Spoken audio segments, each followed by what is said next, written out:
Hey, what's up, everybody? Welcome back to season 2 of Conversations in Pop Culture, where I have with me the owner and director of Unlikely Hero Studios, Laurie Foster. So, welcome to the show. Hey, thank you so much. Yeah, I'm excited because you got a lot going on, including the current Kickstarter that's going on for issue 4 of The Surgeon. But before we get into that, I know that you are heavily involved in Unlikely Hero Studios. I already sort of tipped off my hat a little bit, and some people are hearing about Unlikely Hero Studios for the first time. So, what is this company and publisher produce, and what type of comics do you produce? And how did it all come about? Because it's interesting and what you guys do over there. Oh, wow. UHS started, I want to say 6 or 7 years ago, and at the time, I was hired as an inker, and I worked on Super, which some people know about, might know about. And from there, I kind of became a co-owner, and now I am an owner. And since then, we branched out. So we have Super, of course, that everyone knows us for, and then The Surgeon. We're now doing an anthology called Elsewhere. We have a new series called The Unthinkables, which is another superhero, supervillain kind of series. We have a series called Up from the Skies. We've kind of gone nuts. We've kind of exploded in the last couple of years. So let's talk a little bit about this because this journey is fascinating because inkers are becoming somewhat of a lost art, I feel, where, a lot of people now, a lot of artists do their own inks. Sometimes colorists do inks as well. And it is a very technical art. And it does require a lot of, skills. And there is stuff that inkers do, like add depth and different line weights. And if you don't know what you're doing, you could really fuck up a book. And, with certain comics and certain companies, sometimes they hire two, three, four inkers all with the same piece purposely to see which one looks best. And so what is that like to come up? Because you've come up very much from the ground up into being an inker, then becoming a co-owner, then becoming an owner, and obviously sort of learning along the trade. And it changes the way you run a company, per se, when you actually sort of, to give the analogy, when you're actually sweeping the floors and then you're climbing up the ladder, and when you become the CEO, you understand what it's like, how the company works. If that makes any sense. Yeah. Yeah. Yeah. And it's, oh man, just it all kind of like you said, it all kind of comes together, like you starting as an inker or whatever. Like it's a lot of, I guess, I'm trying to think of the way to put it. Like it's a lot of editing work, actually. Like, well, depending on who you're inking over, you're kind of fixing panels and you're fixing things so they look better, and just hyper focusing on that kind of stuff for years made me really good as an editor, because it's easy to find mistakes and fix stuff and help with layouts, and then from there, and then now I'm micromanaging the company. It's bizarre, I guess, but Yeah, and to even go further into this, because obviously you guys have Super, and Super is kind of that fun superhero, anti-trope superhero where we got robots and androids and bar fights and everything that's supposed to be fun in superheroes. And it's not dark, it's rather light, and it's rather lighthearted. And so what prompted that and what was working on that? Because, well, in the superhero world, a lot of it is dark. DC and Marvel tend to do dark storylines, and they don't really do anything that's fun and out of the box and sort of wacky, per se. So what was that like, really getting to ink that and getting those art styles and those stories and providing an alternative and continuing that alternative? Because it is nice to have the alternative, because a lot of people view comics as an escape. And while it's fun to watch Batman go down a rabbit hole, at the same time, after a while, you're like, I really don't want to watch Batman go down a rabbit hole, or you don't want to read Tom King's The Vision. It's rather depressing after a while. right, like yeah. There's only so many like Snyder cuts you can watch, like when you start to need some color and some um Zach Dolan, who created Super, was just like, he's an encyclopedia of pop culture references, and it really lends itself to, because everyone reading comics loves pop culture and they get the references, and then it's even better. And yeah, just I don't know. The DC and Marvel, like they're great, but like it's like you said, there's an overload of just grim shit. And It like gets the last stale. couple of Also. years, yeah, the last couple of years have been just kind of grim. So like it's nice to have something silly. Like it deals with some serious themes, but there's a lot of silliness and a lot of jokes. And I think, at least for me, like I need an escape. Like I don't, right now, I don't want to watch depressing stuff on Netflix. I want to watch funny stuff. I want that kind of escape. I mean, even for me, in which that I watch a lot of anime, and I'm right now taking a massive break from anime, and I'm taking a break from a bunch of stuff, and I'm actually watching Yellowstone. And the reason why I'm watching Yellowstone is that it's this beautiful scenery, and it's taking place in Montana, and it's such a different vibe, and it's an intense show, so the intensity hasn't left, but rather we're dealing with a whole different part of the country for me, because I'm on the East Coast, and now I know nothing about Montana, and it's really like a nice thing. And I'm watching the entire thing. It's going to be like 2 weeks, venue for me and venture for me, and then I'll go back to like some like Law and Order, and it'll be refreshing. And I think that's what Super does in many ways, is that it is that break from that entire just dark brooding and staleness, and it breaks it up nicely. And to even go further, because UHS has also done things like Elsewhere, and that's a massive anthology. And I throw up something that's going to prove my point, and these are all the people that worked on it. So, what prompted that entire thing? And I'll throw this up again because there's a lot of names in this, and this isn't even all of them. And so there's a bunch of different stories with Elsewhere, and anthology work is something that I enjoy because I enjoy the idea of all these different, stories and different people doing things and covering a variety of genres. And so what was that entire experience? Because it's a whole different ballgame to do an anthology. And I know that you had a story in there, and then Roland Mann, who is Silverline Comics, was involved in a few of them. And so how did that all come about? Because it is different to do an anthology than a regular comic. Oh yeah, definitely. I think what prompted us to do it, the first volume, which I actually have here. What prompted us to do it was like I kept seeing so many indie creators with like really nice stuff that they weren't publishing or weren't able to publish, or they'd submit it to heavy metal, and only so many people get into heavy metal, and that's like such a process. And I was like, we should publish this stuff. It's really good. And like when we first started, I just got, some submissions, some ideas from friends, and then the word kind of spread and people started submitting. And then of course the one you posted is actually Elsewhere Volume 2, and like it kind of blew up. Like we got, I don't know, easily 100 submissions. So And that's a good problem to have.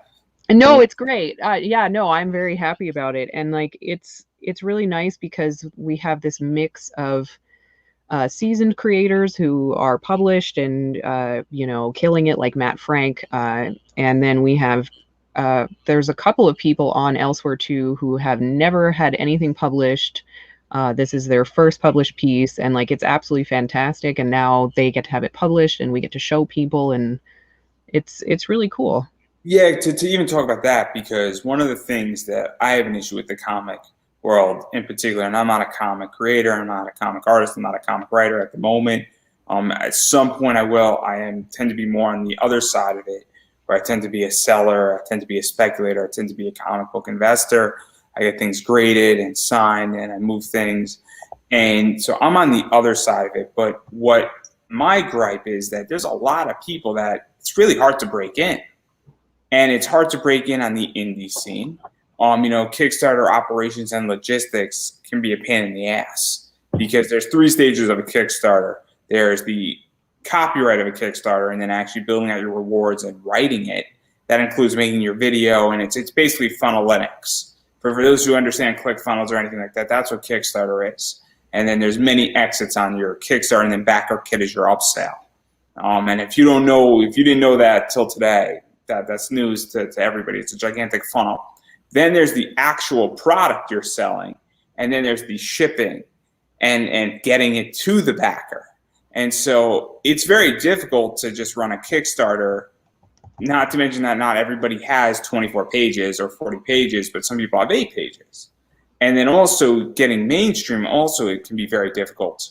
And so obviously you're giving people a lot of platforms. And even if you are a seasoned creator, maybe you just can easily create 8 pages, but you can't go and create, 24 pages and you run a Kickstarter every 4 months. And now this gives somebody an ability to keep their name out there. So what is that like? Because I feel like you're giving people a real platform, as well as providing a variety of work to people. And I think it's something that more publishers need to do. And I think it's more of an obligation, meaning that it's not required, but it should be done more, because this sort of betters the community in many ways. And I feel that that's something that's lacking in the entire Kickstarter world, in particular, more so than the mainstream. And even in mainstream, I think it's lacking significantly as well. But in indie, it's almost non-existent. Yeah. It's in both industries, it's really hard to, like, everyone is so flooded with submissions and no one is really looking at submissions, and it's just this like grind of just trying to get your work seen. And there's a lot of really good work. So I'm hoping that the books, like, even if they're not bestsellers or whatever, like, they get people looking at them just to be like, oh, well, I would love to work with this artist. I would love to work with this writer, and we have been finding people that way. We've been hiring new artists from submissions in elsewhere. And yeah, I think more companies should do this, and they should try to, like, just get more diverse creators and get outside of the box. The comic industry feels like this place that, like, really, like, it's like a, everyone that's working in it, like, that's it. Like, you don't get a chance if you're new. Like, it's really hard to get that chance. Like, I want to say Todd McFarlane said when he first started submitting, he submitted something like 500 times before he was accepted. And it's like, I mean, great, he got in and now he's big and everything, but, like, wow, like, I feel like maybe we should have given him a chance, like, before like, not everyone is persistent enough to do that 500 times, people are gonna I don't know if you know the Starbucks story of Howard Schultz. He needed funding to expand Starbucks, and for 277 days he woke up, asked for funding, got rejected, and he had the tenacity to get up and ask for funding on the 278th day to expand Starbucks into what it is today. But the idea is that it is very tough to have the tenacity and to keep getting up. I mean, getting up 10 times is difficult, let alone 20, let alone 30, let alone 40, let alone 500 times, and it's complicated. And after a while, you get beat up. And I feel that this book gives a platform. It also teams up people that, in the same book and all that stuff, where now people can say, okay, you have somebody like, I can't think of somebody at the top of my head who was in Elsewhere too, but who's a big name on the indie scene or even mainstream. But then that gets eyes on somebody who isn't, and now they have their first thing published. And once you're published, it's easier to get the second one published and the third one published. And then you also have an association with UHS, and that's helpful because that opens up a little more doors. And now you're taken more seriously. And so I think this is very helpful for a lot of people. And also, unfortunately, sometimes people just need an opportunity. Everybody's been there where somebody's just needed an opportunity and somebody needed to take a chance. And it doesn't matter whether you're running and you're worth $200 million now, because everybody on Shark Tank has been in that position. Somebody just had to give them an opportunity. And that's what this is. And so, and the work is there, and just somebody says, hey, I'll take a shot on you for a 2-pager. So I think it's very important because it betters the community. And I also think it's beneficial because if you publish, 90 stories and 60 of them are from people that nobody ever heard of, statistically, a few of those people are going to wind up doing something amazing. You're there first as well.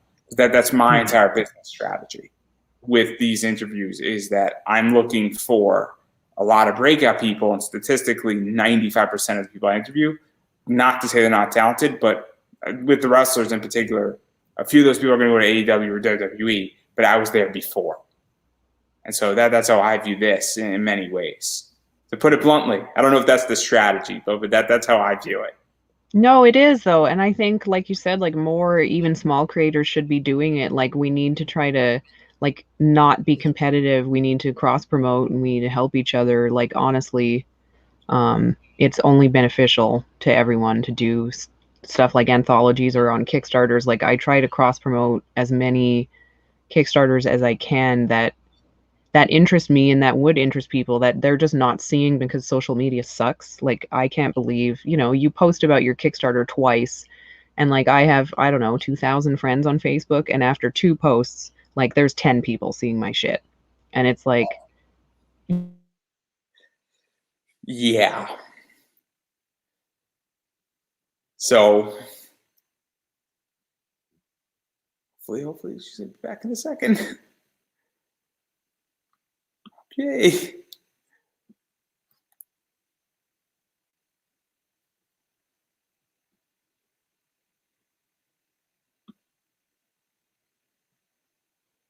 Hopefully. Wouldn't be a live interview without this.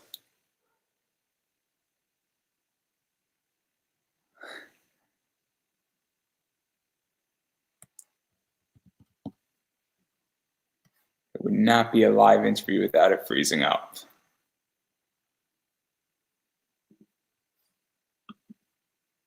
Oh boy. Would not be a live interview without it freezing up. Absolutely love it.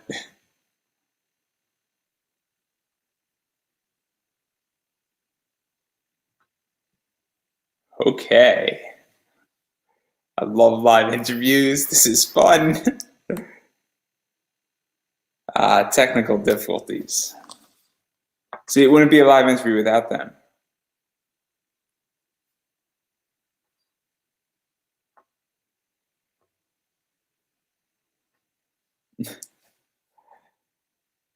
Cool.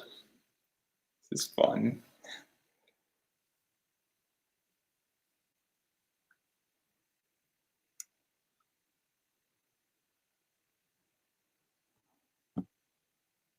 Would not be a live interview without this.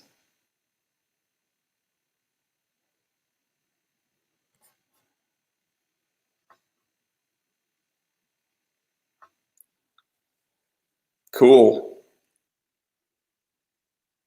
So technical difficulties. Clearly, this is one of those circumstances. Obviously, hopefully this is all going to be straightened out and we will continue moving forward and marching down the field. So yeah. So in the meanwhile, you might as well show some art from the surgeon, which we're going to talk about. So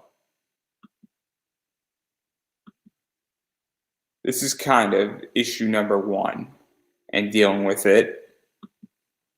This is a bunch of cool covers that are out there with this in particular. So this is obviously covers that you could pick up, or they're prints that you could pick up. This is, I believe, a shirt that can be picked up, and it's sort of chibi art style, and that's kind of cool in that regard. There's obviously some of this stuff, which is all the covers that can be picked up. I believe that these are dog tags. Word is Bond dog tags, so that's kind of cool. Obviously, we got some cool art prints, as I sort of showed above, so that's kind of cool. And I guess there's some cool metal stuff that's going on with this. Obviously, there's some more print stuff that you could add on. I think there's books that you could add on. Obviously, cool hollow foil stuff that could be added on. I believe there's also some coins that could be added on there. There's some more stuff that could be picked up right there. And obviously, these are just a bunch of names that were involved in Elsewhere Volume 2. And some of these people are doing some cool stuff. So, you're back. You're back. Yeah, I am so sorry. Yeah, my internet just died. I am calling some people tomorrow.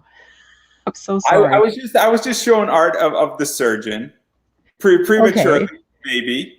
So, and I was showing everybody else that was also involved in elsewhere too. And I think one of the people that just to reiterate was Stan Yak is on that list. And obviously Stan Yak is all over the place in the indie comic world. But obviously we were speaking a lot about, I guess what I view is sort of preach, I forget what it, what you believe in, you should be preaching, or some version of that. I don't know the full stance. It's slipping my mind here.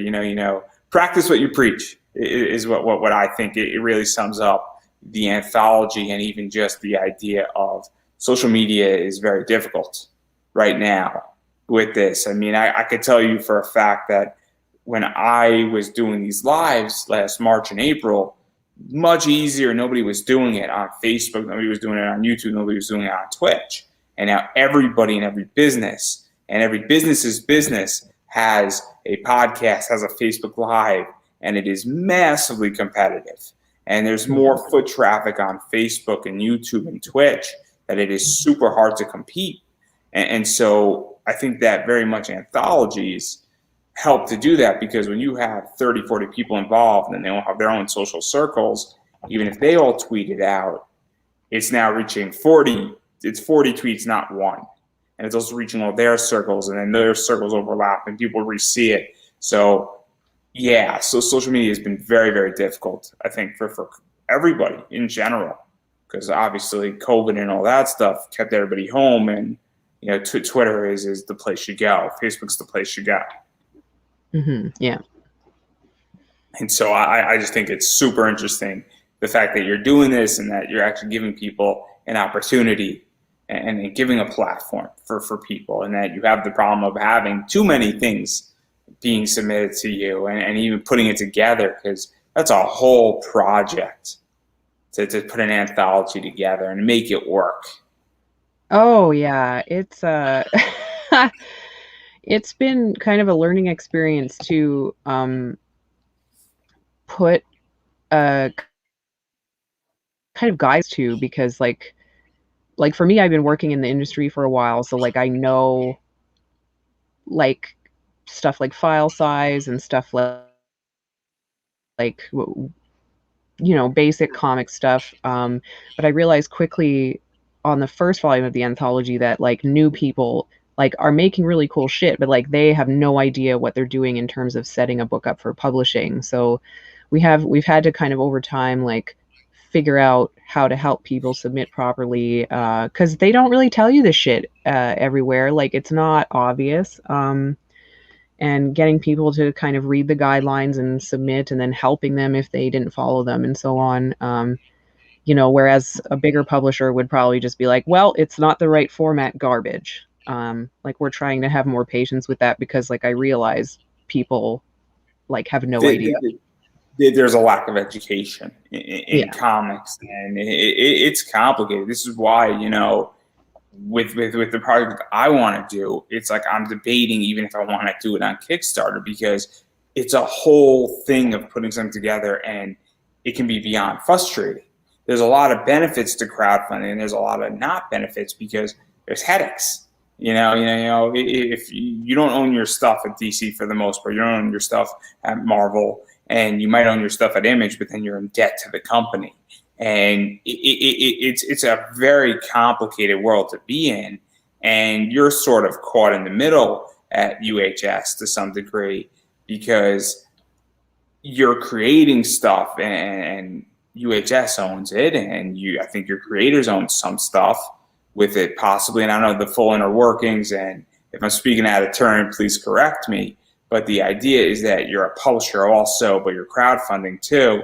And it's super tricky. And also you have works that you create and that you work on, but then you also have other works like, the Unthinkables, as well as Up from the Skies. And those are done by different people. And so what is that like for you? Because now you're managing, but there are artists and writers, and I would imagine there's editors involved, and that you're overseeing those people, but you also have to give them some managerial positioning to make certain decisions.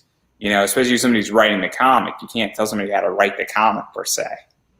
Right. Yeah, no, that's a good question.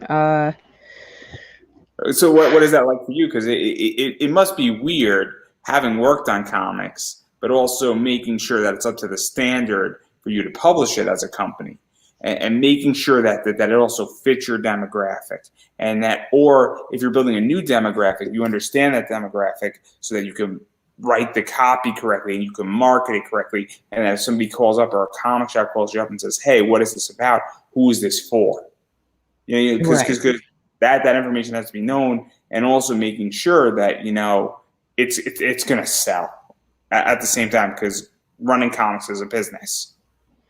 Yeah. So, well, okay. So to touch on a few things then, so for publishing, um, I want to say we're relatively unique in that. So for Elsewhere, for example, everyone who submits still owns their own work. We don't take ownership over any of it.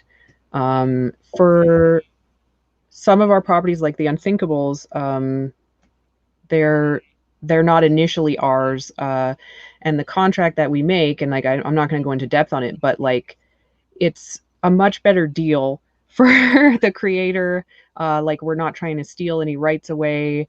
We co-own stuff, and the money gets distributed in a way that's fair, and like we don't take any money until the creator is making money. We try to, because like I've seen some publishing agreements, and wow, like your stuff can be lost for years, while they have like film rights, for example. They'll just take the film rights and sit on them, and they like you get excited like as a small artist or company. Skybound does that. It is a good example of this, where certain things with Image are owned by the creators. Like a book like Saga, I think it is a good example of this, where Brian K. Vaughan said, "I don't want to do a film of this." Whether he changes his mind when they write him like a $10 million check is up for discussion.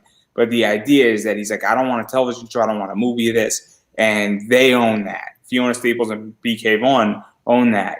But certain products with Skybound, they own the film rights. They own the TV rights. That doesn't mean that if you're the creator, you're not going to get a piece of that action. It just means that you don't have the right of refusal. Right. You're going to get your money. It's not an issue of money, because sometimes people don't want it. Alan Moore with Watchmen, he wasn't happy about the Watchmen situation. So obviously it's very complicated with work, because maybe somebody says, "Hey, I don't want my work in TV. I don't want my work ruined by a freaking television show." And look, there's been great television shows out there on comics. Happy is a good example of that. That was a fantastic show. Polar by Santos is amazing. That entire movie was spot on, perfect in my opinion, on what that comic is about. But at the same time, there's plenty of shitty things that have happened. So obviously, it's very interesting where you set up a reasonable deal on certain products and properties. So yeah. So Internet was stuttering, and I was like, "Wait, am I disconnecting? No, we're good. Okay." So obviously you're almost more like a co-op type contract, where everybody has some type of ownership of certain things, and all that stuff is negotiated out first, and complete ownership shifted out there. And so, but even going further beyond the contract, what is that like to manage this? Because it's I think that's what people are more interested in to some degree. Is that like, what is that like for you? Because you're the coach. You're not the quarterback. If that analogy makes sense. And so, Yeah, like we're trying to. The idea is that I work with. So Paul is the guy who writes and owns Unthinkables or whatever. I want to work with him. We chose Unthinkables, and we agreed to publish Unthinkables because it's something that I want to publish, and like I kind of let him do what he wants, like he can do what he wants. If he doesn't want a certain thing, like him and I work together basically, and like I wouldn't have it any other way. I don't want full control to tell him what to do and what not to do, because I trust him already. Like, I know he's not going to, like, our views align, what we want to do aligns. So in that way, we kind of have to be, I guess, more selective about, you know, who and what we're going to publish. But I like that. Like, people know that we publish high quality stuff, and that's not going to change. We're not just going to start publishing like whatever. But yeah, just it's a little different, I guess, than what people are used to, where the publisher just, you know, takes control and is like, well, this is what we're doing. I'm just trying to take what he's making and make it better and publish it and like get it out there, really. And I don't want to interfere too much because it's great. Like, I don't want to, yeah. And it's also, I would imagine, nice to not have to, you know, to have another writer in there, and also, you know, to sort of be, hovering above it versus being the thick of it, because it can be very exhausting to have to like write 9 titles every single month, you know. So I would Right. imagine that's nice, and it also is nice to expand, because when you have other people writing, and that, you know, they're doing some of the heavy lifting, and then, you know, you have somebody doing the art in there too, and that now you're looking at the scans, you're saying, well, this is good, where is the story going, you know, tell me more of where we're going with this, so I know how this works. And also, you haven't done crossovers yet, and I don't know if that's on the table, that's not on the table, but obviously that's also something that's nice too, where, you know, all this stuff is in their own universes per se. There's no UHS universe, from my understanding. Well, not, it's not outright, but if you look carefully in The Surgeon, there is a scene where Hanover is wearing a super t-shirt with Black Adam's logo on the front. We like to stick in like some little stuff like that, and we'll probably end up doing that. Eggs. Sorry? Easter eggs. Yeah, little Easter eggs like that. Yeah, we'll probably end up doing stuff like that for Unthinkables too, if Paul agrees to that, which he probably will. He has a lot of pop culture references, so I'm sure we can stick it in. Yeah, I'm not sure about like an overt crossover, but like we like to cross over in terms of little Easter eggs like that for people who have read multiple books, and I don't know, I think it's really fun. And obviously, you mentioned The Surgeon, so I want to get into that. While you were slightly away for a few minutes, I was showing off a bunch of cool art with The Surgeon and a bunch of rewards. And obviously, there's a lot going on with The Surgeon at the moment. Obviously, there's been 3 issues, and the basic premise is that Dr. Hanover pretty much is a traveling medic that also might be a mercenary to some degree, and she's sort of kicking ass, taking names, and she gets calls that people in forts and towns and, I guess, safe areas and safe havens need a medic. And, well, she gets a particular call that pretty much brings her all the way to a place kind of called Turtle Island, which is supposed to be a safe haven, and it's further west than she's ever been before. I think it's in South Dakota or North Dakota. I'm not too sure. It's in one of the Dakotas, that kind of area, from my understanding. In the middle of nowhere. Yeah. Hey, you know what? It's in the west where the land is wide open and there's plenty of ranches to hang out on. And, well, pretty much she's sort of running from a past east, and there's a lot of stuff going on. So where did this idea come from? And you can fill in any blanks that I might have missed on exactly the basic premise, because there's a lot of stuff going on. We're going to dive into it in a second further. Well, the whole premise came from John Pence. He's writing or co-writing on this, and he I want to say that he's just, we're gonna actually have him on our live stream on Monday, but he's obsessed with sword fighting and stunts and that kind of thing. Hang on a second. I have a cat that's gonna knock over a light. No. Okay. He's really into sword fighting and fight choreography and that kind of thing, and he just thought it would be really cool to have this badass female character who isn't necessarily conventionally good looking. Like she's kind of rough around the edges. She's missing fingertips. She's got scars. She's missing teeth. And she's a really skilled doctor. She's a really smart woman, and she's had to start killing people to survive because there's nut jobs, coming after her. And I, And let's set up a little bit more of this, because obviously something happened in the world. An apocalyptic outing happened. People sort of have become, tougher. There's, I guess, safe havens in society. There's no zombies, so I want to make that crystal clear.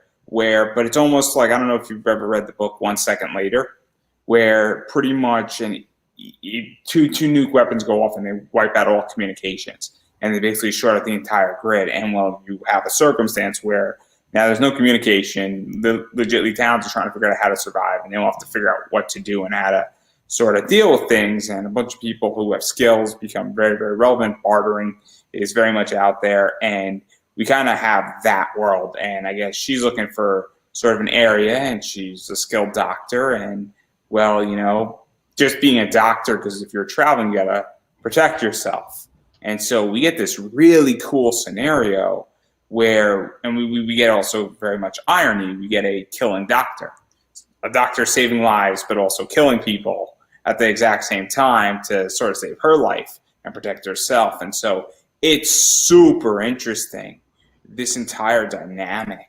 And so what is that like to really even get this idea out there and throw this idea out there, because it is different than things that have been done before. I mean, there's been books like Surgeon X by like Image and a variety of others, but nothing has dealt with a post-apocalyptic killing doctor, but also a saving doctor. And well, she winds up at a fort, and the story kind of kicks from there. mm-hmm. And I also she's not like really nice either. Like it always just. She's difficult. It's a nice way how to say it. Yeah, she's very difficult. And she gets to Turtle Island or whatever, and they're like, oh my God, like, can you help us? And she's like, I guess. Like, it's not like, she's not a typical heroine. She's not, but as the story goes, Turtle Island kind of grows on her, and the people grow on her, and it's kind of a weirdly heartwarming in the middle of like this weird Mad Max scenario. And what's kind of nice too is that we get this circumstance where she has a relationship, I think, with this, sergeant or this army guy, David Rogers, and he's. I think it's David Rogers, right? I am so used to him just being called Rogers that I don't remember his first name. I might be getting his first name wrong too, but obviously Rogers, and he's a military guy, and he's in the fort, and sort of they're training people, and she sort of gets duped into training these people in sword fighting, and then they're dealing with like a gang and that entire thing, and this entire circumstance is just like the story really expands, where now we are dealing with a gang called the Animal Machines, and they're pretty much trying to salvage, and they're surviving, and they want to attack the fort. And then there's a bunch of stuff that goes on, and then obviously Rogers gets addicted to opium, and then there's a whole bunch of other stuff, and obviously the fort grew on her and Rogers sort of stay outside the fort to deal with this gang, and then a variety of shit just sort of spills out of that. So what was that like, really getting her to change her heart and having this entire circumstance sort of play out, because she kind of wants to stay at this fort, and we don't know exactly why at the moment. Yeah, well, I think there's layers here. Like I think she got to Turtle Island, and she wanted to get out as soon as possible because she's just uncomfortable around people. But now, she has to stay. One second. He's determined. Can you just sit next to me or on me?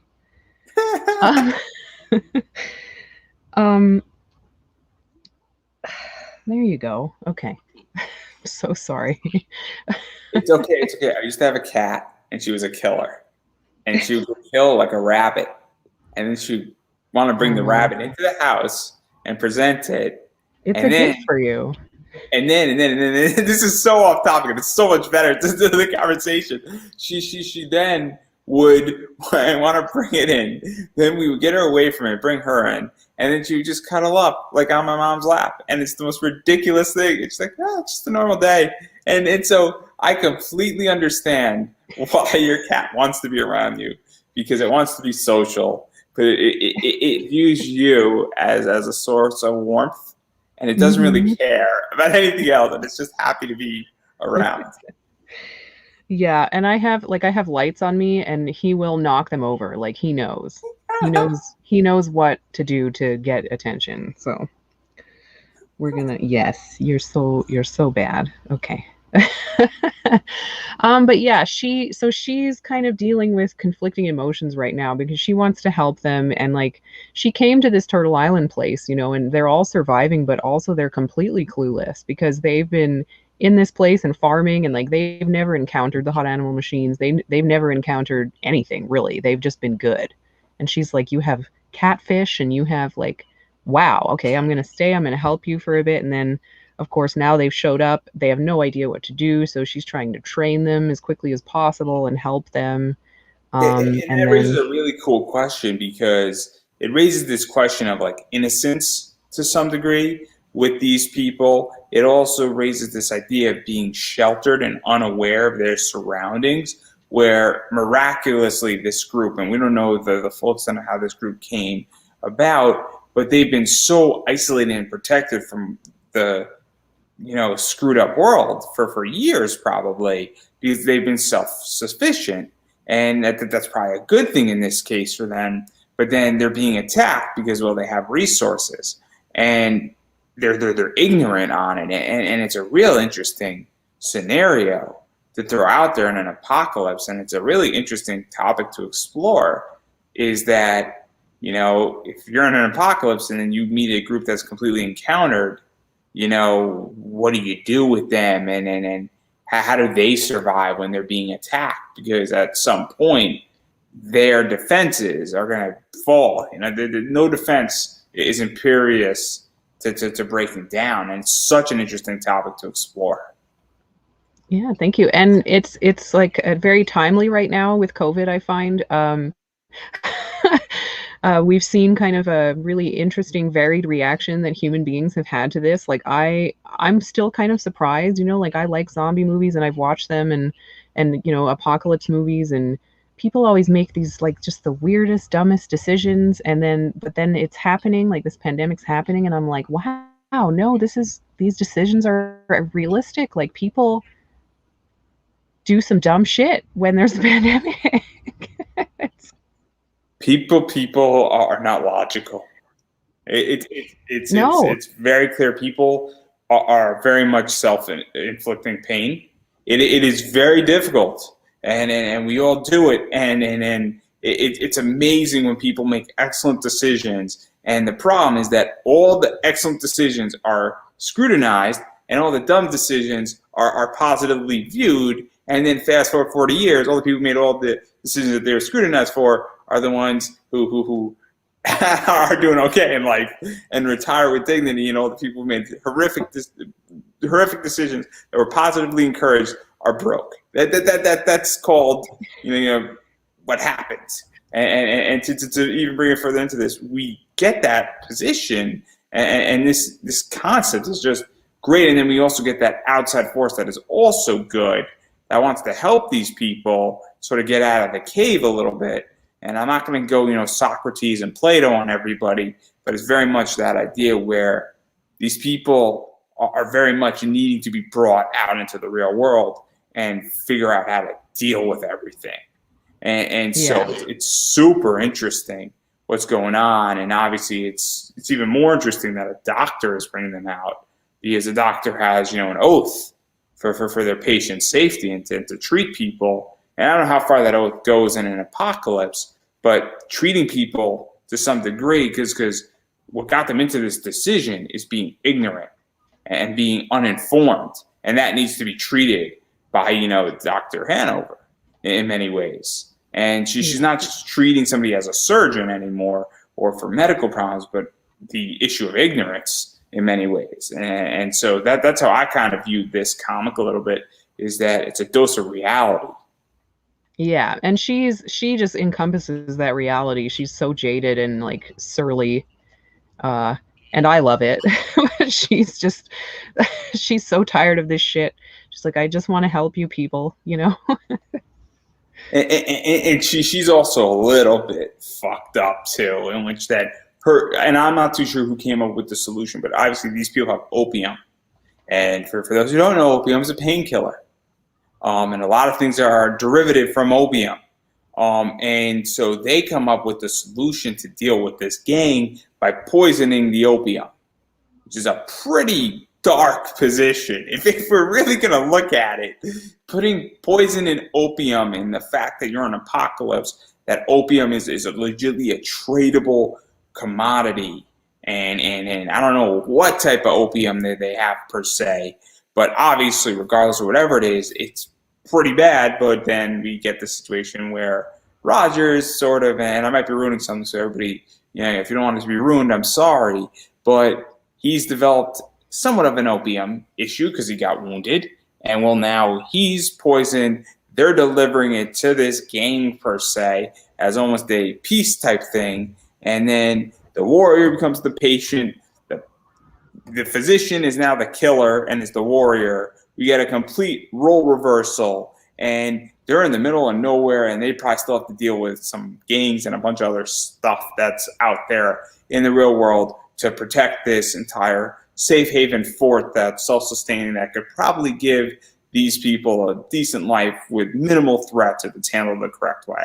And so we had a whole irony situation, and that's kind of, I guess, where issue 4 deals with.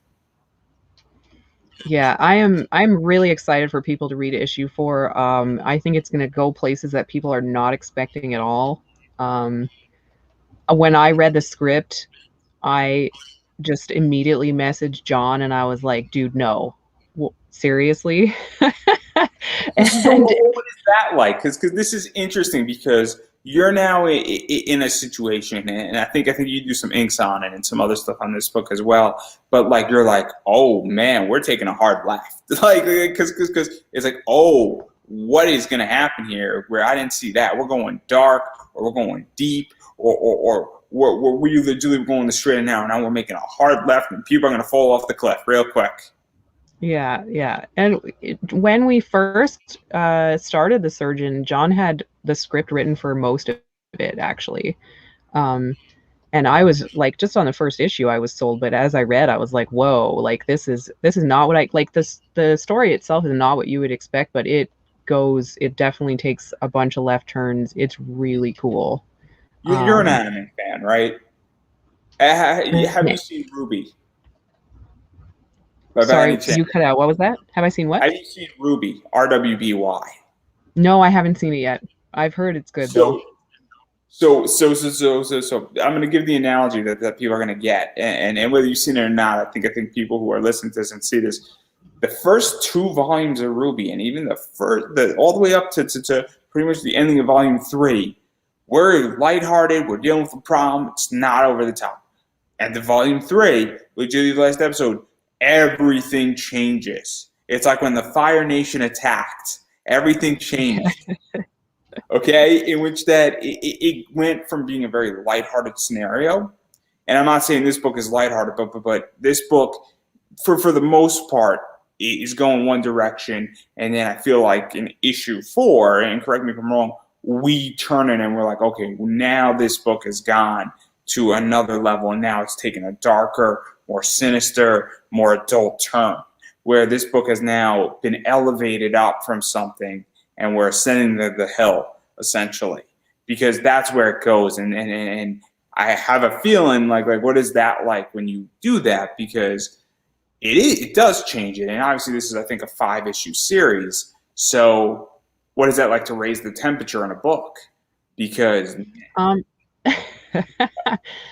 it will be 6 actually, which should be interesting. I'm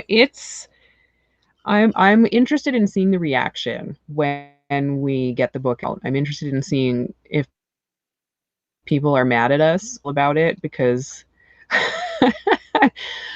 It's not a change, like a drastic change, in terms of we have the same characters and we have the same themes, but like just it doesn't go where you expect it to, and I'm very curious how the fans are going to react. I'm really excited. Like maybe me and four other people know what's going to happen. Yeah, I'm not going to press too hard, but there's been some other stuff that's also occurred with this book where there's been a shift of like art team sort of where Omar Zalvidar, or I'm not going to get his name right, so I'm sure you're going to correct me. But Omar joined the art team and then sort of kicked it up, and that's also a very interesting change and shift. And working with a new artist and having a new artist come on and bringing their style and paying respects to the first three issues and that same style, but also adding their style into it and contributing and raising up the level. And that's always tricky when you have art teams change, and it's not an exclusive problem to you per se, but obviously it's interesting when that happens because every artist has their style and every artist views something differently. And then what was that like for you? Because it could be stressful. Yes, definitely. When we went into this, I did not expect, anything that happened. I did not expect changing artists. But it has been interesting kind of seeing how different artists work with us, with John Pence specifically, because he has a very unique kind of style for making the books. He has the script, but in the script he includes a ton of references, and he also makes because he's a stunt guy, he's a martial arts guy, so he actually makes videos for the artist to kind of see how the action's supposed to pan out, and he figures out like you wouldn't know, based on cat you wouldn't know, but like he plans out all combat scenes a bit at a time, and he like every move he wants to make sure that it's a real thing that can be done with a sword and a dagger. And so an artist coming in has to be prepared to kind of like they have their own liberty, but they have to kind of follow. John wants a certain realism within the book, so they have to follow that as well. And Omar Zaldivar, he's the artist for number 4. He's getting really into it. He loves it. Him and John are working really, really well together, so I'm excited about that. Yeah, and obviously, from my understanding, different artists react differently.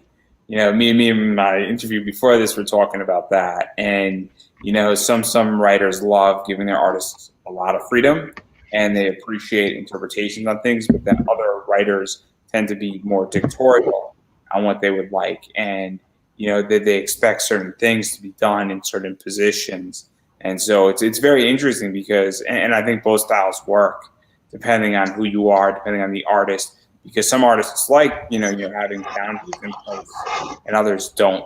And so obviously finding the right artist for that is a skill set, because the worst thing you want is to have an artist who doesn't understand that something is required of you and that it has to be in certain areas more dictatorial and in others it has to be less. And in certain books, just tend to work that way. So it's tricky to find the right artist to do something, and writers and artists have to work well together. Yeah, exactly. It's been really interesting just working with different teams, and different artists and different writers. They all work completely differently. When we worked on Super, there was no script. It was thumbnailed first, and then Zach would make outlines, and then like the dialogue was done last after the art because the artist was writing it. And I was not used to that. It was very unique. That is a unique way to do comics. Yeah, he would kind of map it out visually, and then he would have an outline or an idea for the issue, like of a beginning, middle, and end. But there was no script. That was done after. But it worked really well for him. And then John, of course, has a detailed script, and he loves posting, stunt videos and stuff. That we need to do like a compilation of the stunt videos that John makes, because like people need to see them. And so, what is that like for you to have a writer who really does give those stunt videos? Because not every writer, and I'm going to go out on a limb here, is a stunt person. I think it's a safe assumption here. And obviously, there's a lot of YouTube, and obviously, people can always provide references to other things, and I'm sure there's a bunch of stunt videos out there. But the fact that John is willing to go to that length to get the point across to the artist, and that's a real, attribute to you, and that's a real, benefit in a lot of ways, that somebody is so committed and says, hey, look, let me show you. Because I'm sure for an artist, not everybody is a sword expert or understands. I don't know what the word for, is it swordsmanship? I guess is the word. Not everybody's an expert in that. And I don't think you expect your artist to be an expert in swordsmanship and understand the way of the sword, So what is that like for you, knowing that your writer is providing that? Because it is super rare that somebody has that expertise, and to provide Oh that yeah. changes the book completely. Oh yeah, I love it. I've been honestly like I love everyone I work with. I'm so excited like about everything we're doing. The Unthinkables, Paul Hanley is uh he's also super intense. Like he, he- I can't even describe like pop culture wise how much he knows as well. And just his scripts are also super unique. Like they're almost like you could read them like a novel. They're super entertaining. There's a narrative, there's a description, they're funny. Um, so and then he's also working and we've kind of teased this. We teased it in Elsewhere too. He's working on a series called Miss Medusa's Monstrous Menagerie, and we're actually going to be publishing Mouthful. it. It's a It is. It mouthful. is. Say that 10 times fast. We're just going to be calling it Quadruple M, I think, in a lot of like once people are used to it, it'll just be MMMM. He did, I don't know, at least 5 years of research on carnivals because this series takes place in a carnival, um, and it involves monsters of all different kinds and creatures. And like seriously, he's done. It might be more than 5 years. It might be 10 years worth of just research about creatures and carnivals, and like he is. So yeah, I don't know. I've had the privilege of working with like absolutely insane people who are just obsessed like with what they're doing and they want to be the best at it. So I'm really lucky. Yeah, and there's a lot of stuff that's going on with this book. Obviously, I don't think, what was it originally supposed to be five, or was it always going to be six, or was that just Yeah, it was actually originally going to be five. It was planned as five. When Zach Dolan, he was the first artist working on it, started working on it, we got to issue two, and he was like, listen, like we have this huge siege, spoiler alert, guys, sorry, of the hot animal machines on the fort. And he was like, this needs two issues. Like, we need massive battle scenes. We need to make this super epic. And John was like, you know what? You're right. Because, like, Zach, showed him a couple of pages. He was like, here's some ideas that I have. Here's this. And John was like, and then he just basically an issue into two issues. so Um, what is that like so what is that like to be in that position? Because obviously one of the nice things about comics is that sometimes comic stories take a mind of their own, and obviously sometimes you have an intention saying, hey, I'm doing 5 issues as a miniseries, but we really need to bump it up to six, and we just need some more space to tell this story thoroughly. And it is kind of cool because you can't do that in other mediums per se. You can't really do that in movies. You can't do that in TV. And I mean, you could do it in a book technically if you need an extra book in a series. It happens sometimes. But in comics, it's kind of cool, and nobody ever complains about that. yeah, and I think I want to like point out too that like you have to be careful because you can end up with this kind of thing. You can end up with filler, and we didn't want to do that. Um, anyone who's read like Dragon Ball Z, uh, you know, there's some filler. Like there's a really good storyline inside of Dragon Ball Z, but like Oh, some of so the we filler wanted episodes are so good though. When Goku that's and true. Piccolo learn how to drive, oh, that's phenomenal work. I'm sorry, that's the greatest episode ever. When Gohan legitimately racing a dinosaur for 15 episodes, it's amazing. When they Oh go to man. Planet Namek, the fake one, oh, it's phenomenal. Have you ever just watched the filler and skipped the main story arc? It's amazing. I could watch Dragon Ball Z filler legitimately all day. I purposely bought Dragon Ball in Blu-ray, all 9 seasons, not Dragon Ball Kai for the filler, because the filler is Mhm. better than the show in so many ways. Going to fake Planet Namek is amazing. Like 9 episodes on that shit. Oh, it's so good. Goku chasing around bubbles for 4 episodes on King Kai's planet. Oh, what a great concept. I'm just saying. Hey, we haven't even touched the movie fillers. Don't That's even fair. start that That's movie fair. fillers. That stuff's amazing. Scarlett Jr. Oh, both of them. Great work. I'm sorry. Like if you hate the filler of DBZ, like you really haven't watched the anime. It's almost as good as the Okay. Naruto filler and the Bleach filler. Okay, well let me edit what I said then. Okay, so that filler's good, but the filler where like they spend the whole episode charging up, I could do without that. So with the with adding extra shit to the surgeon, we were aiming for a more quality filler. I'm just And it's saying. extending the story and it's not, yeah, no, you know what, in your defense you're right, there is sometimes filler can be really good and can be funny and it's I mean, in all seriousness, though, but backing out of my defensive filler, I get the concept where there have been shows that entire seasons of shows have been filler, and there is a difference between right. having a page of filler where she's making a snide remark that has no implication on anything, and she's just yelling at somebody for something, or being an asshole for a page, for lack of a better word. That to me is perfectly fine because we're building character. But there's also a difference when we're having 9 pages of nonsense, where Right. and I don't have a problem with comics if we go an extra issue and there's 3 pages of filler that don't need to be there, but to make it to 24 pages, to get 21 pages of actual good content, that makes sense. And I get Right. why that has to happen sometimes for page counts. So if you in your issue 6 have 3 pages that have no implication on the story, but that gives us the other 21 pages for this thing to be profitable, makes complete sense to me.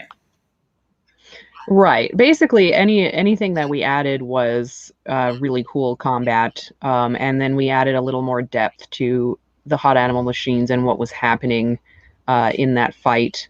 We actually, I don't know if you've read issue 2 and 3, but we have kind of a big bad. He's on the cover. I have the cover here.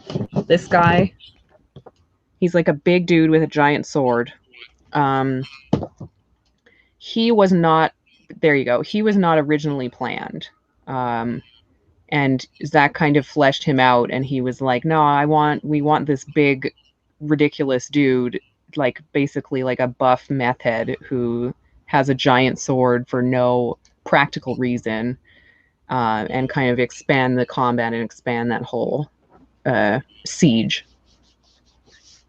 Yeah, no, and I think it makes sense because I personally like 6 issue miniseries. I am not a fan of 5 issue miniseries.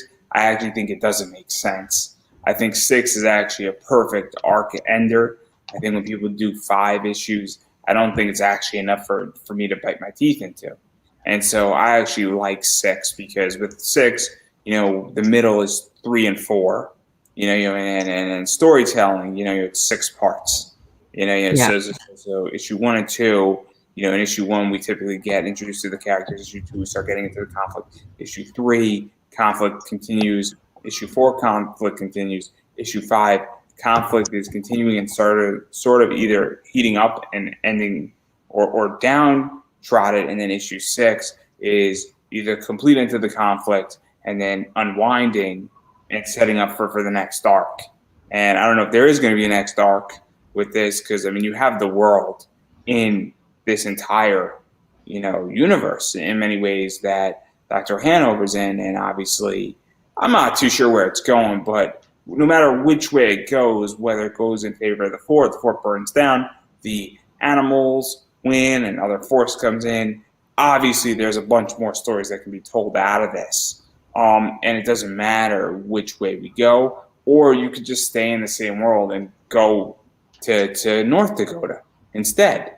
Or you could go to California, where you have a world set up that is nice, that could either cross into this, or the events from what happened in these 6 issues affect something. So it's very cool where this all can go.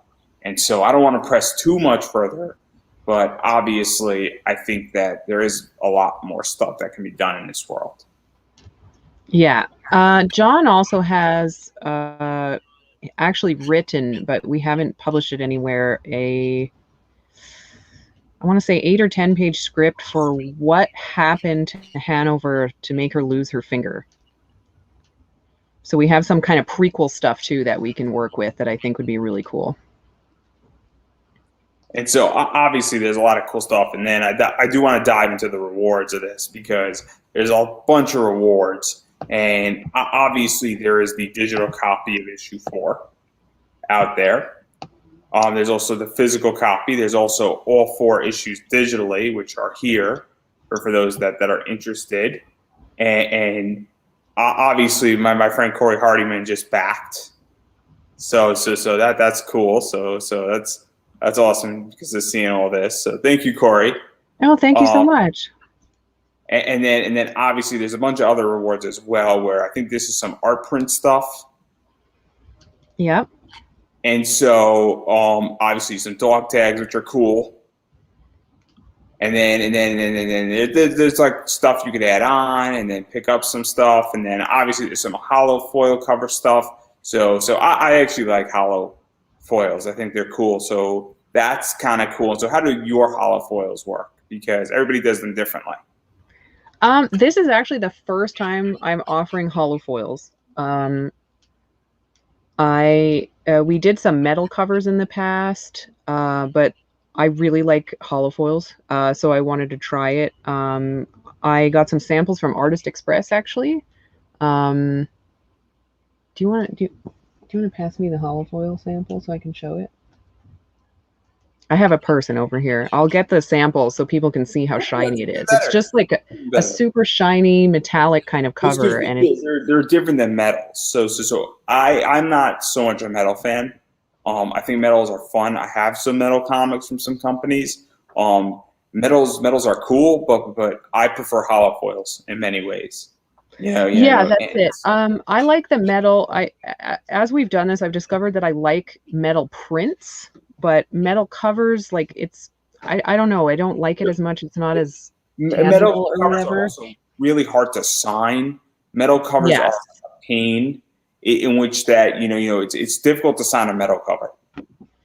Yeah. So this is the hollow foil. This is what it'll look like. The covers will be super shiny and holographic and rainbow like this.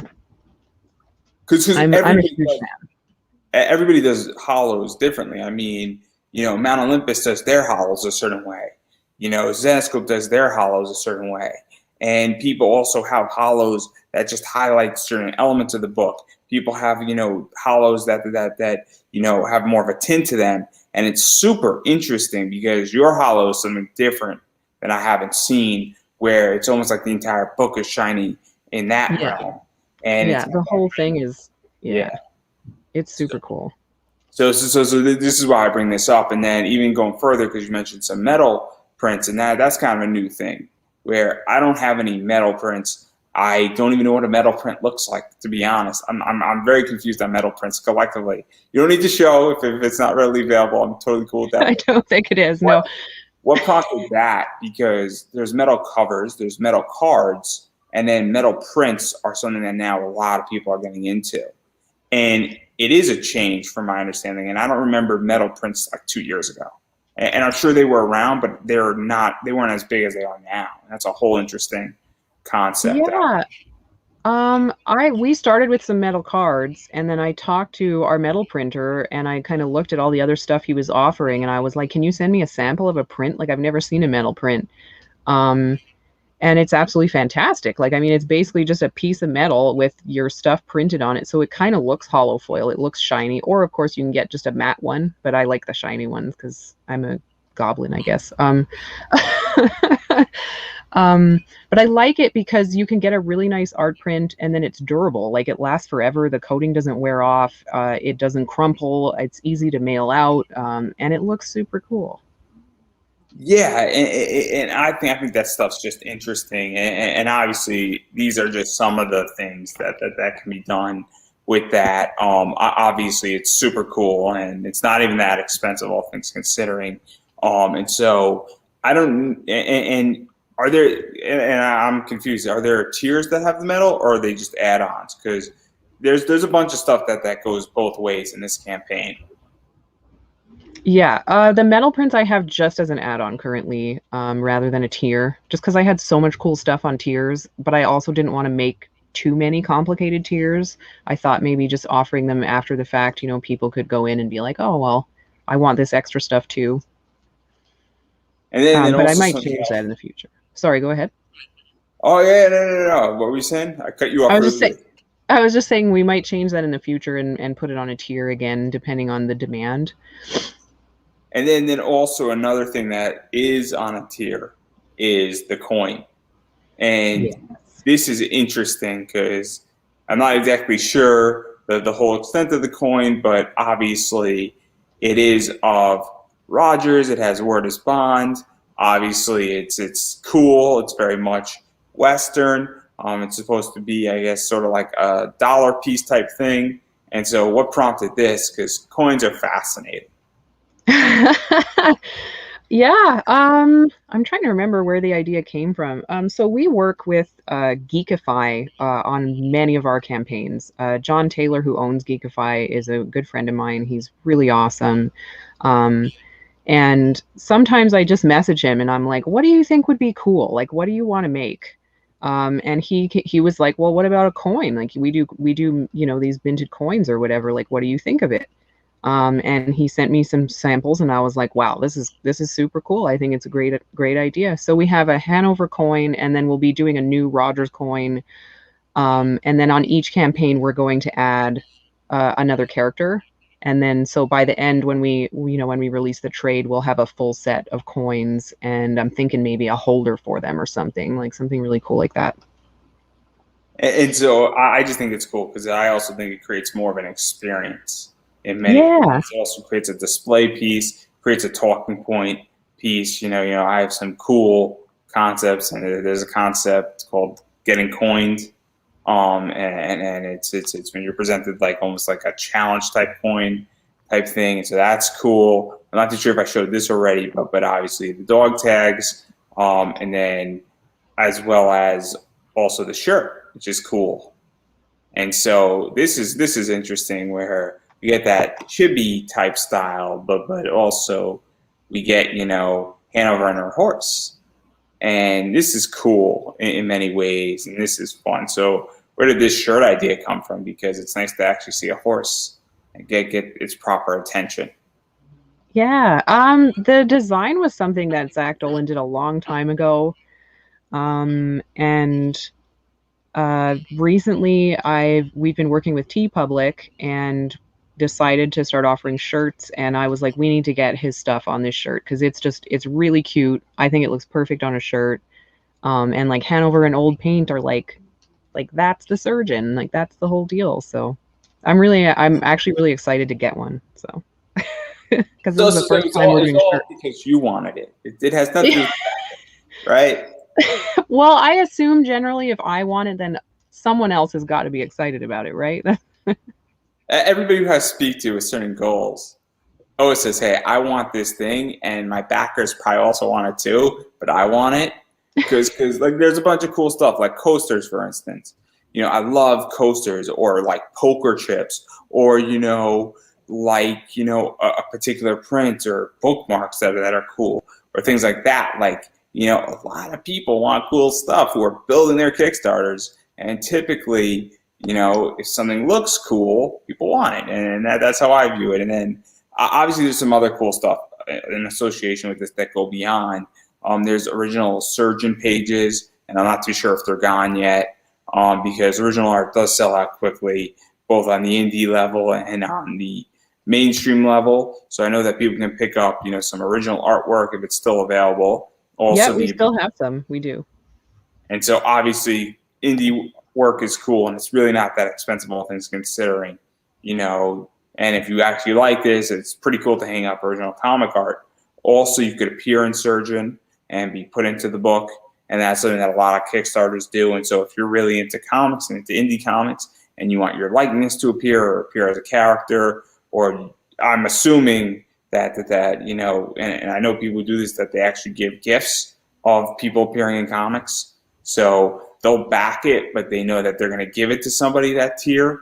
And so that's also an option that a lot of people do as of lately. So that's kind of cool. And then also you can pretty much get everything in this Kickstarter in one fashion or another. And obviously there's a bunch of add-ons. So if you back the physical book, but you want a particular metal print, or you want a regular print, I'm assuming you could also get, or if you just want a coin, I'm assuming that's all going to be in backer kit. Yeah. I actually used to do all this stuff myself, like with spreadsheets. And on our last campaign, I decided to take the plunge to backer kit with some encouragement from Russell Novelty and some other creators. And I don't think I'm going to be not using it again, because it's freaking great. It's incredible. It makes things easier for the backers too. So yeah, probably. And also, it was a bit of a slow rollout, and it took Kickstarter a while to figure out how to roll it out. And so, in Kickstarter's defense, I mean, it took a while. They also tested it with certain people, and it was very, very interesting on that rollout. And it has some kinks, from my understanding, but I think it's ultimately working out, and it's a very cool feature that's still in its infancy. So why people didn't use it is understandable. So I mean, and also it's nice because sometimes somebody doesn't want to drop, like $100 tier, but they want one item from the tier, or they want multiple of an item. Where I've seen that too, where perfect examples that I backed the Kickstarter and I wanted 4 coasters, and because of backer kit, I was allowed to get 2 more coasters. And it was in my order, and it was very, very efficient and helpful, versus me having to go in and get another $35 tier added on, versus me spending $15. And so that's kind of a big thing that I like about backer kit. Yeah, and I've also seen backer kit used as almost an additional store where things that weren't even in the Kickstarter are in backer kit, and it gives an incentive to back on backer kit. So it's super interesting in that regard. And so a lot of cool stuff can be picked up and got from tiers. And if there's something in a tier that you want, but you don't want to back that tier, probably for the most part it's on backer kit. So it's super cool. So obviously there's a lot of cool stuff going on with this project, and obviously we're going deep down into some unexpected territory, for lack of a better word. And so I want to back out of this project, though, because I do want to talk about Kickstarter, and I think we're on that topic where obviously Kickstarter has evolved dramatically in the last 3 years. I think COVID has forced evolution as well. I think that a lot of interesting stuff is happening on Kickstarter. I think crowdfunding is in a very interesting position because a lot of big names are coming into Kickstarter. A lot of big companies are coming into Kickstarter. More people are on Kickstarter, and more projects are happening on Kickstarter, and Kickstarter is not behaving logically per se in the last year and a half. And so where do you view Kickstarter going, and where do you think it's all going to wind up? Because it's super interesting right now, and it's a super interesting time to be in crowdfunding. It is interesting, yeah. And Diamond isn't doing very well. So people are kind of looking to Kickstarter as a means of distribution almost. Like, I know I am at this point. as an indie company, you know, sometimes like with some of these projects, we can't make the schedule that Diamond wants us to make, so we can't go with Diamond. So we use a Kickstarter as basically a pre-order. You know, you pre-order it. Yeah, you can get some extra stuff, which is great and people love it. But for the most part, like it's like, oh, the new Surgeon issue's up. Here's the pre-order. And it functions just like that. And I think we're going to see a lot more of that in the next year. We're going to see a lot more comics on Kickstarter, um, and, you know, potentially new means of distribution. And I also think that there's going to be companies that pop up, very much like print on demand type of companies that pop up that are subsident, I guess, supplemental to Kickstarter. You know, Comic Distro is one of them, and they were on my show, and we had an hour and 45-minute conversation talking about their entire business model of figuring out how to get into comic shops and print to order into comic shops. And I have a feeling that a bunch more are going to come up directly dealing with that, especially with Diamond and DC and Marvel are leaving now. And a variety of other companies are signing with Diamond and some are leaving, and it's becoming a very interesting thing. And even though indie comics are not mainstream, what happens in the mainstream affects indie, and what happens in the indie affects mainstream in many ways, where they are in the same ecosphere. And so I do think that it's very interesting. I've noticed pre-order and also Kickstarter, which is crazy, all throughout 2020, there were more projects on Kickstarter. And statistically and logically, there were supposed to be more failures. And more projects were actually funded in the last year, which doesn't make any sense logically. I mean, basic economics says that if you have 250 projects, you know, and now the success rate back throughout all of 2020 was higher than it is today, which is crazy. And there were more projects in 2020. So it's kind of a crazy entity on how it's not being logical. And I don't know why. And I don't think anybody knows why per se. And I know that Russell has done some statistic stuff on it, and I don't think he knows. And this isn't a jab at Russell. I think Russell is a great writer, but I don't think anybody knows why. And I would love to figure out why Kickstarter in 2020, the success rate was higher than it is today. So it's fascinating, but that's a whole economic. If somebody wants to write a thesis on that, be my guest. You know, go right ahead. Comic sales and distribution in a pandemic, a study. Super interesting. I'm sure DC or Marvel will hire you at a very nice salary on that thesis. But even going further off of this, because obviously COVID happened. In case you've been living under a rock, you know, it's not the Surgeon pandemic / apocalypse per se. It's not that bad. Hopefully, it's not that bad. But kidding aside, how has COVID affected you? Because it's messed up a lot of stuff. Obviously, San Diego hasn't happened. It's not happening again. It's happening on Thanksgiving weekend, which is a disaster. I don't know what New York Comic Con looks like. I don't know what, you know, and you're on the West Coast, so I don't know if you would come up to New York, but obviously San Diego is a big deal. And Emerald City didn't happen, and WonderCon's not happening. And WonderCon, I think, was supposed to happen this weekend or the weekend before. And so obviously it's a very different world we live in comics right now.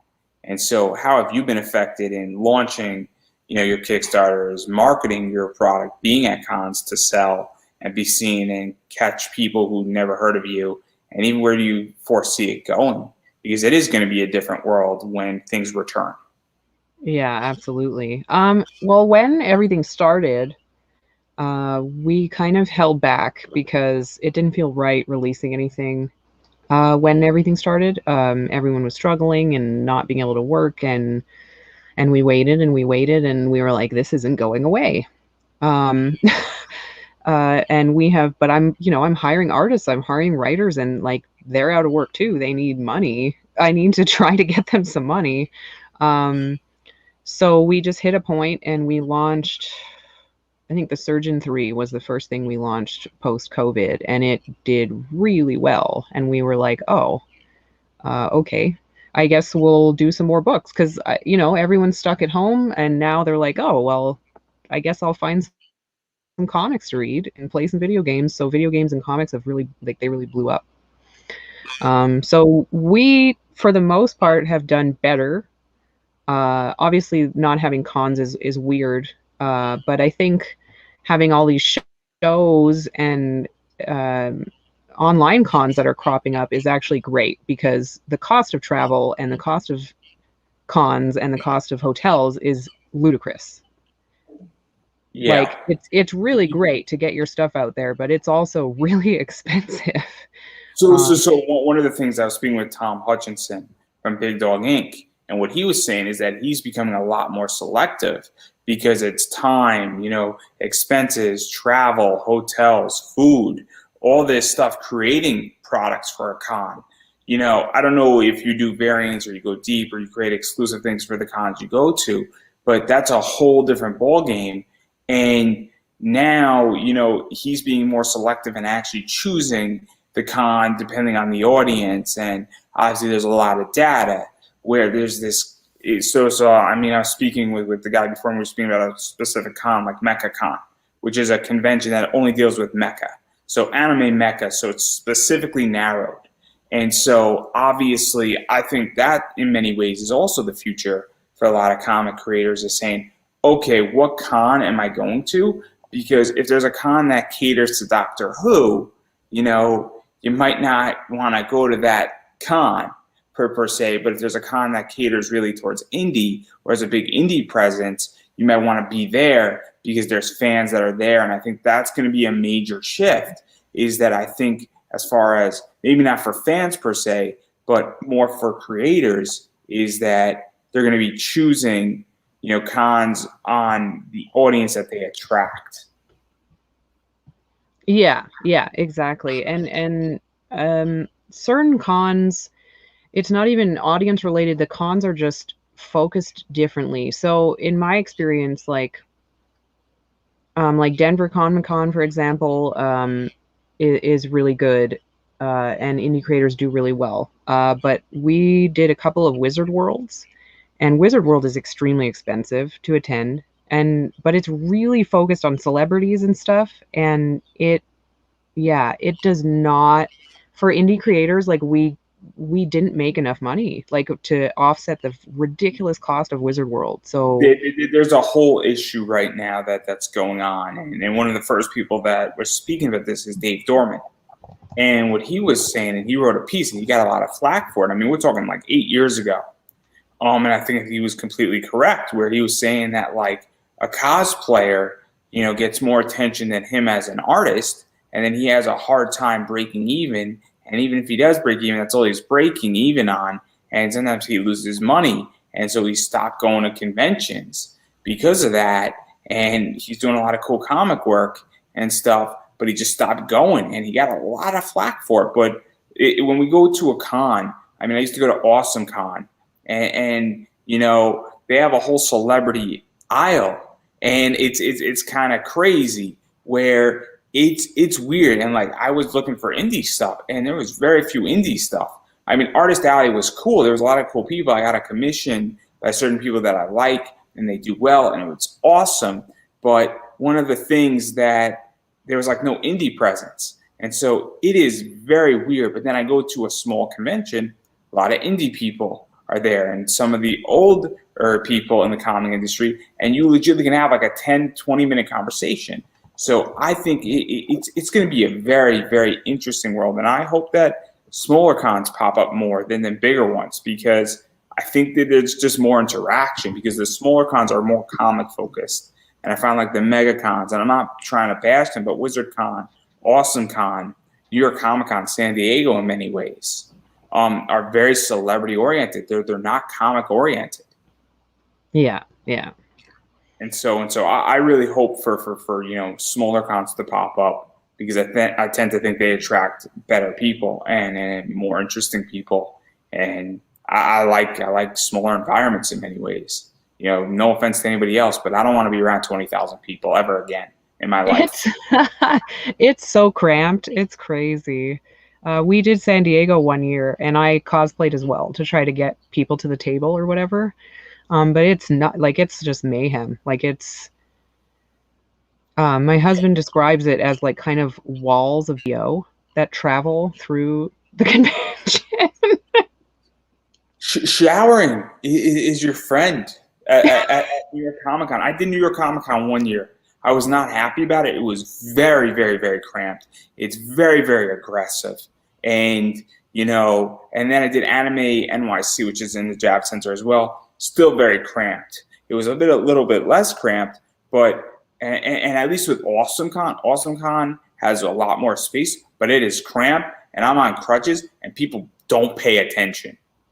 It is not a good environment, cons. And, I don't want to be around 20,000 people because there is some called, con crud. It's real. If you go to con on Friday and you're there Saturday and you leave on Sunday and you're sick on Monday, it's not that hard to figure out where that was from.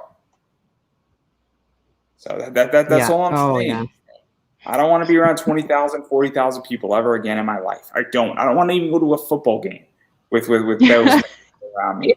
Because it's a matter of what's next. It's not a matter of any more vaccinations. It's a matter of what's next and who is really healthy. And I'm not scared of it. I'm a healthy, 28-year-old guy, but at the same time, it's just a matter of what's next. And I'm not so gung-ho to get back into the saddle so quickly with cons. Yeah, same. And like I feel like everyone would benefit from cons that are spaced out, that have some breathing room, where creators don't have to carnival bark. Like people literally were carnival barking at San Diego because there's hundreds of tables and people don't have the focus to try every table. And so people are yelling at you. They're like, come here, pretty lady, and you're like, this is a comic convention. Like I should just be looking at your art and coming to see you and talking to you, and that's it. Like it shouldn't be like a sporting event. It's very, very, very crazy, and it's just a weird entire world, and I just think it's going to be super, super interesting where this all lands, and I think there's going to be a lot of trial and error. I really think there's going to be trial and error on what the solution is, and the only thing I'm certain of is that the virtual side is never leaving. It is not leaving. There's too much money. The live sales on comics. I'm attending a virtual Comic-Con that is a shopping network that has made me more money in the last 12 months than anything in the comic world has ever made me, which is ludicrous. So it's a company called Zenescope. Literally, I buy everything I need from my living room, and then I resell it for double or triple or quadruple what I paid for it, and they know exactly what I'm doing, and it's in limited qualities, and I've made more money from that than I've ever made at a con. And it's crazy in my living room. So go figure that out. It's never leaving too much money in it. But on that note, obviously I want to give you an opportunity for self-promotion because there's a lot of cool stuff. So where can people find Unlikely UHS, Unlikely Hero Studios? Where can people follow you on social media? I know there's the link to the website up above that obviously you can check out the website. And where can people check that out? Do you have an email list, Twitter, Facebook, Instagram, TikTok, if you're on TikTok, because that's the new thing. The cool kids are doing. Oh, yeah. Totally cool, guys. I have a TikTok. I do. I'm working on a TikTok. I have no time, but I would really like us to have one. That's good too. Yeah. So the website is uhstudios.com. You can sign up to our newsletter there. On Facebook, we're just Unlikely Hero Studios. On Twitter, we're at UH Studios. On Instagram, we're at UH Studios Official. If you want to back the surgeon, it's uhstudios.com/Kickstarter. That's the easy link that we give people. I think that's it. No TikTok yet, but it's coming soon. And obviously, one of the things that the link for the Kickstarter is up above, as well as for Unlikely Hero Studios is as well above there. So you can easily, if you're watching on Facebook, you can click on those links. If you're watching on YouTube, you can click on those links. I don't know how Twitch works, which we're streaming on as well. Obviously, it might be somewhere in there. I'm not exactly sure. But on those two things, YouTube and Facebook, it is up there. So you can, it's in the description or the link above the interview, so you can check that out. And obviously, you have to support indie. It is super important to support indie. And that means that you need to back Kickstarters. And let's say that you necessarily are not a big fan of The Surgeon, but you like the idea of Super, you could pick up a book of Super, you could pick up a graphic novel, you could pick it up digitally, you could pick it up in physical, and obviously you could buy right from their website, and that's ideally the place where you want to buy it from first and foremost before you go somewhere else to buy it, because they probably make the most profit out of that. So consider buying directly from the people if you can. And I say that, and if you're in a circumstance where money's tight and you can't back the Kickstarter, or you can't pick up something that you like or you heard that seems interesting, one of the things that you should do is get on their email list. Super important. It's free. You're going to be up to date on everything that's coming out there, the newsletter, all that fun stuff. Check out their website also as well, which if you're going to get on their email list, you should probably do that. So you should check out their website to get on their email list, I should say. And then obviously follow on Facebook, Twitter, Instagram, any social media, preferably where you choose. Everybody's different. People like Twitter. Some people love Instagram. Some people love Facebook. Wherever you are comfortable with following on, do that, because you will also be kept informed there, and it is super helpful. And then on those platforms, you should be sharing the content. Share the Kickstarter, retweet it, because you never know who of your friends or who follows you might be like, oh man, this looks super interesting, and then click on it and then back. Give a perfect example. I'm going to embarrass my friend Corey here, who does Sister Mercy. He just came across this and he just backed it because we were doing this interview, and he backed it live, and he left a comment. And if I didn't do this interview, Corey would have never found this. So that just gives you an example of what can happen, and it legitimately happened in real time. It happened a little bit about 40 minutes ago. Is that to the T, actually. So that's just an example of what sharing can do. And so I encourage everybody to go share that. And that's all I have. So obviously, if you have the money, please back it. If you don't, because you're in a hard time, then you should be following on social media, because it does make a difference. And you should be sharing it, liking it, and commenting, and because it does help tremendously. And on that note, I'm going to give you the final word. Oh, thank you guys so much. Check out The Surgeon, check out Super, check out Unthinkables, Up from the Skies, Elsewhere. We've opened submissions for Elsewhere 3. If you have something you want to submit, give us a shout. And on that note, we are done.